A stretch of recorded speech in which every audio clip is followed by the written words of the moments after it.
الله والصلاة والسلام على رسول الله صلى الله عليه وسلم أما بعد فأعوذ بالله من الشيطان الرجيم بسم الله الرحمن الرحيم اليوم أكملت لكم دينكم وأتممت عليكم نعمتي صدق الله مولانا العظيم. ناظرین کرام، سورج اور چاند گرہن کے تعلق سے میں کچھ باتیں آپ حضرات کی گوش گزار کرنا چاہوں گا. سورج اور چاند گرہن دراصل یہ اللہ تعالیٰ کی قہاری و جباری کی نشانیوں میں سے ایک نشانی ہے. سورج اور چاند کا گرہن ہونا ہمیں اس بات کی طرف اشارہ ہے کہ جو رب وحدہ لا شریک لہ سورج کو روشنی بخشتا ہے اور چاند کو روشنی عطا کرتا ہے، وہی اللہ تبارک و تعالی اس کی روشنی کو ماند بھی کر سکتا ہے. جب یہ سورج اور چاند گرہن کا موقع آئے تو اسلامی تعلیمات ہمیں یہ حکم دیتی ہے کہ ہم اور آپ اس کی قہاری اور جباری کے آگے سر خم تسلیم کریں، اس کے سامنے جھک جائیں اور اللہ وحدہ لا شریک لہ کی تعریف بیان کرنے میں لگ جائیں، صدقہ و خیرات کریں. ایسے وقت میں ہم توبہ و استغفار کریں، ایسے وقت میں ہم سجدہ ریز ہو کر اللہ کے سامنے روئیں، اللہ کے سامنے معافی طلب کریں، کیونکہ اللہ تبارک و تعالیٰ کی ذات وہ ذات ہے کہ وہ جب چاہے جیسے چاہے کر سکتا ہے. وہ چاہے تو زمین کو آسمان اور آسمان کو زمین بھی کر سکتا ہے. ان اللہ علی کل شیء قدیر. اللہ کی ذات واقعی میں بڑی عظمت والی ہے، اور اس کی عظمت کے کیا ٹھکانے کہ سورج کو بھی ماند کر دیتا ہے، چاند کو بھی اس کے وقت پر ماند کر کے ہمیں ڈراتا ہے اور ہمیں خبردار کرتا ہے کہ لوگوں، میں چاہوں تو سورج کی روشنی کو ماند کر سکتا ہوں، چاند کی روشنی کو بھی ماند کر سکتا ہوں. سورج اور چاند گرہن کے مواقع پر چند باتیں ہمارے معاشرے میں عام ہیں.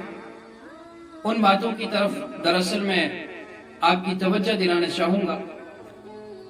ہمارے معاشرے میں سورج اور چاند گرہن کے مواقع پر لوگوں کی طرف سے یہ بات سننے کو ملتی ہے. لوگ یہ کہتے ہیں کہ جب سورج یا چاند گرہن کا وقت آئے تو ایسے وقت میں ہم کاروبار کو، تجارت و ملازمت کو، نوکری چاکری کو اور ہر کام دھندے کو چھوڑ کر گھر میں بند ہو جائے. اس کی حقیقت کیا ہے؟ دراصل ایک اصولی بات سمجھ لیں، اس کی حقیقت کچھ بھی نہیں ہے. یہ شرعاً ایسی کوئی بات نہیں ہے کہ سورج یا چاند گرہن کے موقع پر ہم اپنے کاموں کو بند کر دیں اور اپنے گھروں میں بند ہو جائیں. اور لوگوں کی زبان سے ہم نے یہ بھی سنا ہے کہ لوگ یوں بھی کہتے ہیں کہ اگر چاند گرہن کے وقت میں یا سورج گرہن کے وقت میں ہم اپنے گھروں سے نکلیں گے، کام کریں گے، لکڑیاں کاٹیں گے، تو ہماری آنے والی جو نسل ہوگی وہ کان کٹے، ناک کٹے اور آنکھ سے اندھے اور پیر سے لنگڑے لوڑھے پیدا ہوں گے. شریعت نے ایسی کوئی بات نہیں ہے. شریعت ہمارے دماغ سے نہیں، بلکہ شریعت قرآن و حدیث کی روشنی، قرآن و حدیث میں جو باتیں درج ہیں ان باتوں کو ماننے کا نام ہے. ہمارا دماغ کیا کہتا ہے، ہم کیا کہہ رہے ہیں، ہم کیا سن رہے ہیں، اس بات سے شریعت کو کوئی مطلب نہیں ہے. شریعت تو مکمل ایک ضابطہ اور ایک اصول ہے، زندگی گزارنے کا مکمل ایک طریقہ ہے جس کو اللہ تبارک و تعالیٰ نے ہمارے آخری پیغمبر، ہمارے آخری نبی محمد صلی اللہ تعالیٰ علیہ وسلم پر نازل فرما دیا. اور اللہ تبارک و تعالیٰ اس دین پر راضی بھی ہو گئے. الیوم اکملت لکم دینکم واتممت علیکم نعمتی ورضیت لکم الاسلام دینا. اب یہاں پر دین مکمل ہو چکا ہے. اس کے بعد دین میں کسی قسم کی کوئی کمی یا کسی قسم کی زیادتی ہرگز برداشت نہیں. نہ اللہ کو نہ ہمارے پیارے آقا جناب نبی کریم صلی اللہ تعالی علیہ وسلم کو۔ چنانچہ اللہ کے نبی نے فرمایا بدعۃ ضلالہ ضلالۃ فی النار،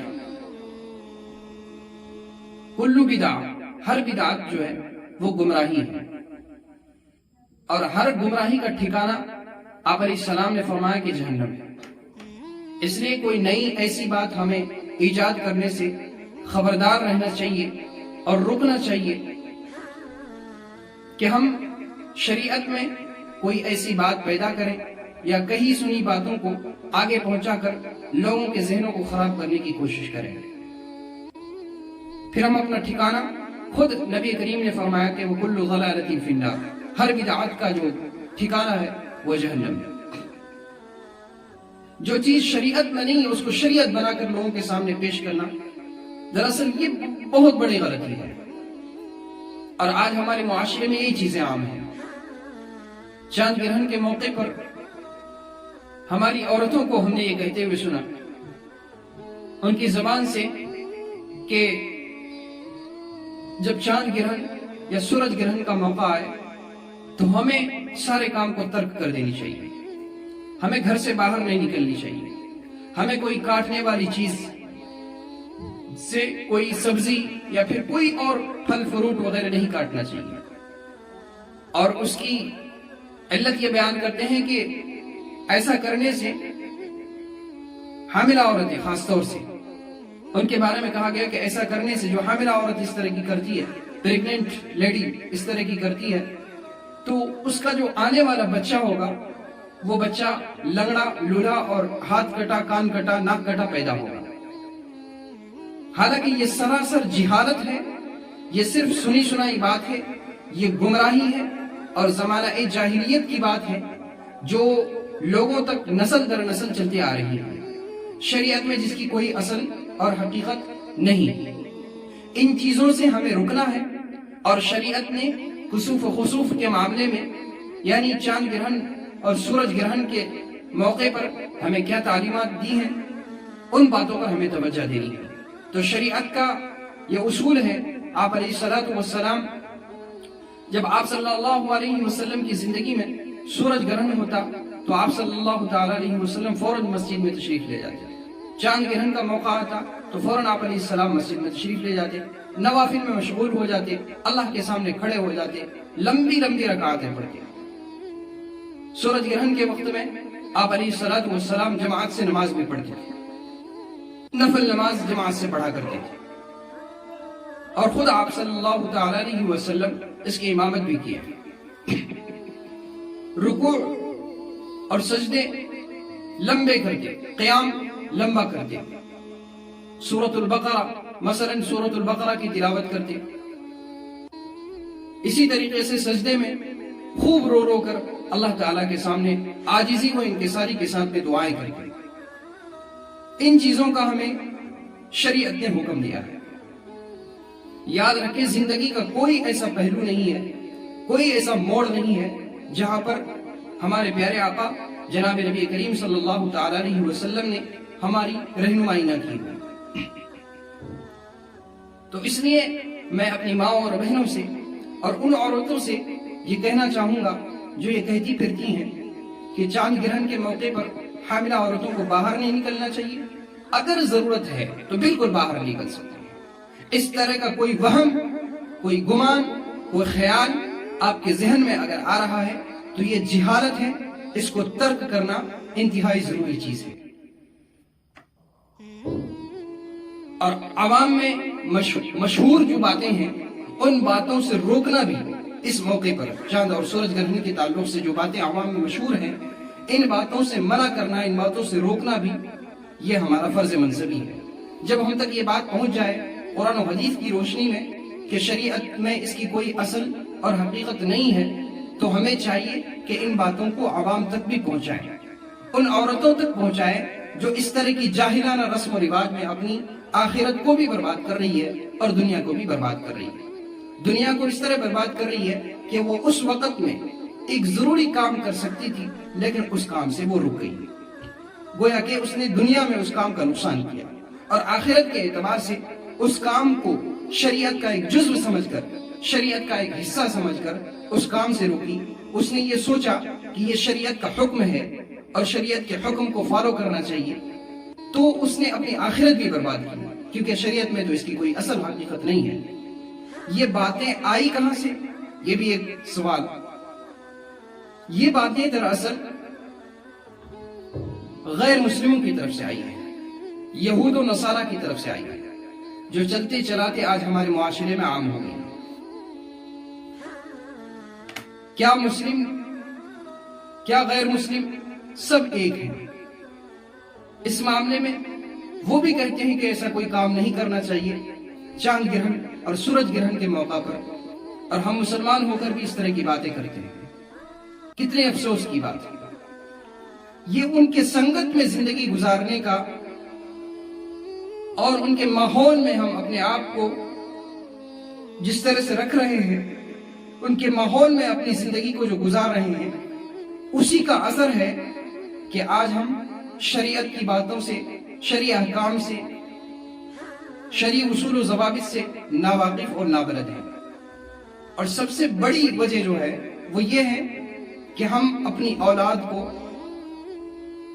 ڈاکٹر بنا دیتے ہیں، انجینئر بنا دیتے ہیں، سائنسداں بنا دیتے ہیں، یا کوئی بڑا حاکم بنا دیتے ہیں، اعلیٰ عہدے پر دنیا کا وہ فائز ہو جاتا ہے. لیکن افسوس صد افسوس، ہم اسلامی تعلیمات سے اس کی زندگی کو دور رکھتے ہیں. اسلامی تعلیمات سے آراستہ و پیراستہ کرنے کے لیے ہم کبھی سوچتے بھی نہیں ہیں. بس یہی وجوہات ہیں جس کی بنیاد پر ایسی من گھڑت اور ایسی جاہلانہ باتیں ہمارے درمیان عام ہیں، جن باتوں سے رکنا آج ہمارے لیے انتہائی ضروری چیز ہے. ایسا کوئی مسئلہ شریعت میں نہیں ہے کہ پریگننٹ حاملہ عورتیں چاند گرہن یا سورج گرہن کے موقع پر گھر سے باہر نہ نکلے یا کام نہ کرے. ہاں، یہ بات ہے کہ اگر سورج اور چاند گرہن کا موقع آیا ہے تو ایسے وقت میں ہمیں زیادہ سے زیادہ استغفار کرنی چاہیے، زیادہ سے زیادہ صدقہ و خیرات کرنی چاہیے، زیادہ سے زیادہ اللہ کے سامنے عاجزی و انکساری سے دعائیں کرنی چاہیے. لیکن ایسی کوئی بات نہیں ہے جو ہمارے درمیان میں عام ہے. میں امید کروں گا انشاءاللہ آپ اس بات کو خود بھی سنیں گے اور اپنے اہل و عیال کو بھی سنائیں گے اور ان باتوں پر عمل کرنے کی بھی کوشش کریں گے. وآخر دعوانا الحمدللہ رب العالمین.